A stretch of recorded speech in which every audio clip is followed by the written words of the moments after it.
We've come here to learn the steps for rescuing our own soul, which we did in our soul retrieval exercise, and the souls of millions who are in need. You can strengthen your soul by prayer and meditation, and by communing with those of like mind.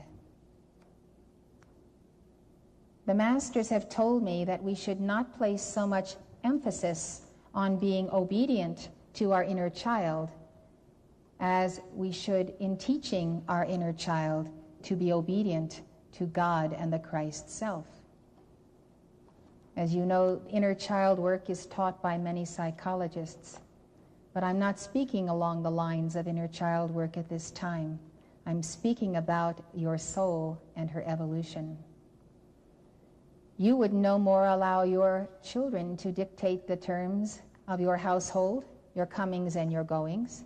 So why should you allow the soul to dominate and tell you, go here, go there? I think that there is much to be desired in the path of psychology that emphasizes centering on the soul in this way. You know that you can strengthen your soul by coming apart to this pristine valley with no other thought or responsibility other than to gather the forces of the universe unto your soul. The soul requires ritual. The soul is solar. That is where the word came from, S-O-L-A-R. The soul moves with the sun of this system and the great central sun. The soul is in touch with all life, and yet the soul so badly needs comfort and protection. The soul requires daily immersion in the sacred fire of God, in the prayers and devotions that we give. The visualization of the sun is very important to the soul's becoming a permanent part of the sun of her I Am presence. The soul will mirror whatever she puts her attention on.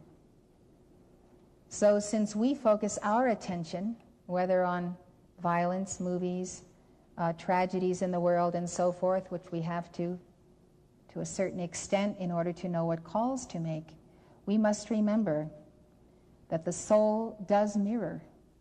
So we have to teach the soul as we would teach a little child about what is going on in the world rather than totally shielding the soul. For the soul must mature and ripen and become fully strengthened to ultimately reunite with her holy Christ self. If the soul fixes her gaze on the great central sun, on Alpha and Omega, and Helios and Vesta, she will be absorbing the patterns of the sun, infinitesimal patterns, the whole and the part, the atoms, the molecules, the worlds within worlds. So long as we direct our attention to God and fix our minds on known objects that the soul can track, such as the god star Sirius, such as the sun in the heavens, such as any part of nature that is beautiful and solid and comforting and protecting.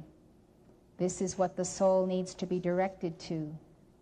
As we help our soul gain in visualizations of beauty and divine geometry, we are also increasing our strength in these patterns.